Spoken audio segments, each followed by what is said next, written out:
Hello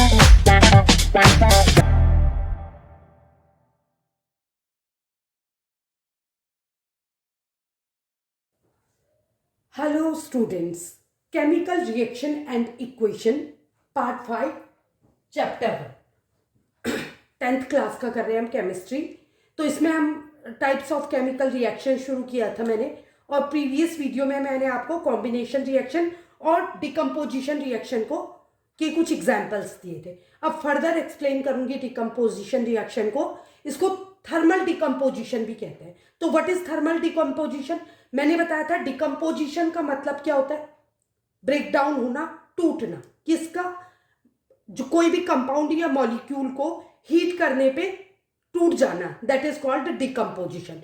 जब heat की presence में ये टूटता है तो इस प्रोसेस को कहते हैं थर्मल डिकम्पोजिशन। तो what is the definition of thermal decomposition? When decomposition reaction is carried out by heating, it is called thermal decomposition. तो ये हो गई इसकी डेफिनेशन। अब हम जैसा कि मैंने बताया आपको कि किसी भी कंपाउंड को या किसी भी मॉलिक्यूल को हीट पास करके ब्रेक डाउन करना इज कॉल्ड थर्मल डिकम्पोजिशन। तो आपने इलेक्ट्रोलिसिस की प्रोसेस पढ़ी होगी प्रीवियस क्लासेस में भी। इलेक्ट्रोलिसिस मतलब क्या होता है? तोड़ना, ब्रेक डाउन करना। तो आप जो मैं आपको बिल्कुल बेसिक में जाके समझाऊंगी। जब आप पीरियोडिक टेबल पढ़ते हैं, पीरियोडिक टेबल में जो दिए रहते हैं, क्या दिए रहते हैं? उनको हम एलिमेंट्स कहते हैं। मतलब एक एक एटम किसी चीज का, हाइड्रोजन, कार्बन, आयरन, एल्यूमिनियम, जो भी मिनरल्स जो भी हमको नेचर से ऑब्टेन्ड होते हैं, उनको क्या किया गया है? पीरियोडिक टेबल में डाला गया है और उनकी प्रॉपर्टी बताई गई है, जिसमें metal, non metals and metalloids है। ठीक है, आई होप यहां तक आपको क्लियर होगा। तो ये जो भी मेटल्स, नॉन मेटल्स और मेटलॉइड्स होते हैं, इनको क्या कहते हैं? एलिमेंट्स कहते हैं। ओके, जब ये एलिमेंट्स आपस में मिलते हैं, मतलब एटम्स जब कंबाइन होते हैं, तो मॉलिक्यूल और कंपाउंड का फॉर्मेशन करते हैं। जैसे सिंपल एग्जांपल ले लेते हैं हम, हाइड्रोजन और ऑक्सीजन मिलती है। ये तो आप साइंस पढ़ते हैं, जब से सालों से पढ़ते आ रहे हैं, छोटी क्लासेस से। तो जब हाइड्रोजन और ऑक्सीजन मिलती है तो क्या बनता है? वाटर का फॉर्मेशन होता है। अब वाटर क्या है? मैंने वाटर ले लिया एक कंपाउंड, ठीक है, H2O ले लिया।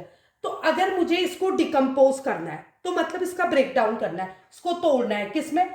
हाइड्रोजन और ऑक्सीजन में। ये क्या होंगे? ये क्या होंगे? इनको कहेंगे हम आयंस। तो जो डिकम्पोजिशन रिएक्शन, जब हम इलेक्ट्रोलिसिस की प्रोसेस करते हैं, तो उसमें हम क्या करते हैं? एलिमेंट्स को उनके आयंस में ब्रेक कर देते हैं। ठीक है, तो इसमें मैं एक सिंपल एग्जांपल दे रही हूं। सपोज ये एक मग है या कोई प्लास्टिक का कंटेनर है, इसमें मैंने एनोड और कैथोड की छड़ लगाई है। ठीक है, और इसको पानी इतना भरा है कि दोनों कार्बन की छड़ जो है वो डूब जाए, इमर्स हो जाए कंप्लीटली। इतना मैंने उसमें वाटर डाला है। अब ध्यान से सुनिएगा कि एनोड और कैथोड क्या है। एनोड जो है वो पॉजिटिव छड़ है और कैथोड क्या है? नेगेटिव छड़ है। तो जब हम इसमें इलेक्ट्रिसिटी पास करेंगे, इसको भी मैं एक और अच्छी से डीप आपको एक्सप्लेन करती हूँ, थोड़ा फिजिक्स में जाती हूँ।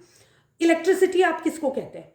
इलेक्ट्रिसिटी का मतलब होता है नेगेटिव चार्ज का फ्लो होना, इलेक्ट्रॉन्स का फ्लो होना। ठीक है, तो जब मैं इलेक्ट्रॉन पास करती हूँ, तो हमने पढ़ा है कि water is good conductor of electricity. Actual में जो प्योर फॉर्म ऑफ वाटर है वो क्या है? चाहे आप डिस्टिल्ड वाटर ले लो या रेन वाटर, अगर प्योर फॉर्म में आप कलेक्ट करते हो, तो उसमें इलेक्ट्रिसिटी कंडक्ट नहीं होती है।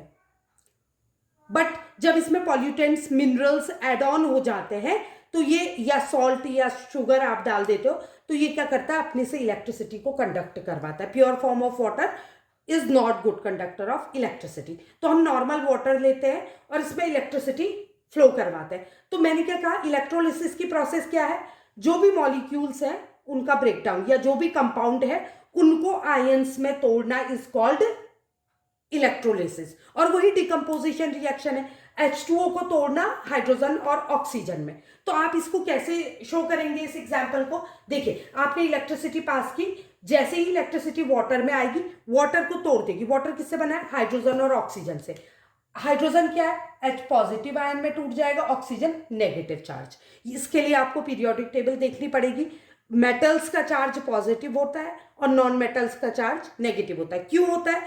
क्योंकि जो मेटल्स होते हैं उनके पास एक्स्ट्रा फ्री इलेक्ट्रॉन्स होते हैं, वो डोनर होते हैं इसलिए वो पॉजिटिवली चार्ज होते हैं, और ये गेन करते हैं इसलिए ये नेगेटिवली चार्ज होते हैं, non metals. But hydrogen is not a metal, but इसकी बहुत सारी प्रॉपर्टी मेटल से मिलती है, इसलिए पीरियोडिक टेबल में इसको फर्स्ट नंबर पे रखा गया और इस पे 1 पॉजिटिव चार्ज होता है।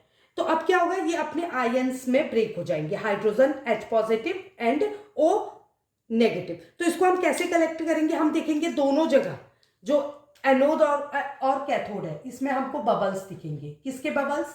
एयर के, क्योंकि हाइड्रोजन और ऑक्सीजन क्या है, गैस है, दोनों कंबाइन होकर वाटर लिक्विड बनाते हैं। बट अगर आप इसमें डिकम्पोजिशन रिएक्शन करेंगे तो ये आयंस में ब्रेक डाउन हो जाएंगे, ये गैस के फॉर्म में आ जाएंगे।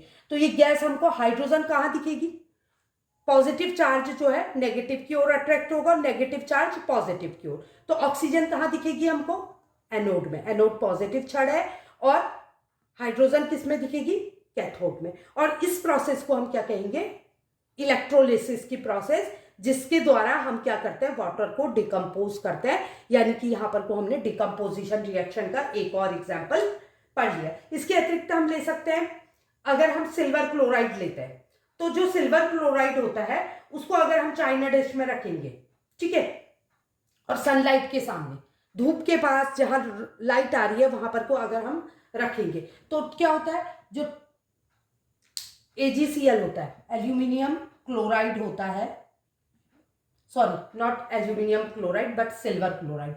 जो सिल्वर क्लोराइड होता है वो सॉलिड फॉर्म में होता है। इसको चाइना डिश में सनलाइट की प्रेजेंस में रखेंगे। सनलाइट का मतलब क्या, हीट प्रेजेंट है, हीट मतलब डिकम्पोज कर देगा ये, तो डिकम्पोजिशन रिएक्शन हो जाएगी और क्या बन जाएगा, सिल्वर अलग हो जाएगा प्लस क्लोरीन गैस रिलीज होगी। ये भी आप शो करेंगे, यहाँ गैस ये सॉलिड फॉर्म में है, ये अगेन सॉलिड फॉर्म में होगा, और दिस इज गैस। तो ये क्या हुआ, again the example of decomposition reaction. और क्या होगा, सिल्वर जो है वो किस कलर में चेंज हो जाएगा, जो व्हाइट रहता है वो ग्रे कलर आ जाएगा उसके बाद। तो आप कलर्स की भी एक पूरी मतलब नोट्स बना लीजिए, क्योंकि इस पे भी क्वेश्चन पूछे जाते हैं। इसके अतिरिक्त हम इसकी जगह सिल्वर ब्रोमाइड भी ले सकते हैं।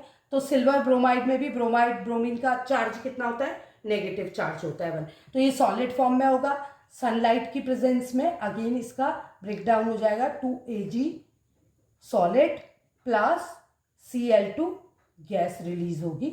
तो ये again example of decomposition reaction. और इसमें क्या हो रहा है, सनलाइट यूज हो रही है, हीट हो रही है यूज, हीट या सनलाइट यूज हो रही है कहाँ, LHS में, तभी डिकम्पोज हो रहा है। तो ऐसी रिएक्शन जहां हीट यूज हो रही है इसको कहते हैं एंडोथर्मिक रिएक्शन।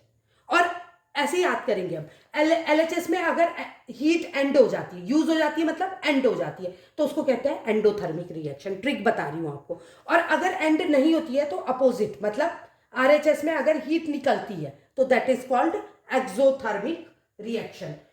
और ये जो प्रोसेस है, ये रिएक्शन कहाँ यूज होती है, दोनों AgCl और AgBr वाली, ये भी क्वेश्चन पूछा जाता है। ये ब्लैक एंड व्हाइट फोटोग्राफी में यूज होता है, ये भी कई बार क्वेश्चन पूछा जाता है। तो आई होप आपको decomposition reaction, thermal decomposition, electrolysis और endothermic reaction, exothermic reaction clear समझ आई होगी।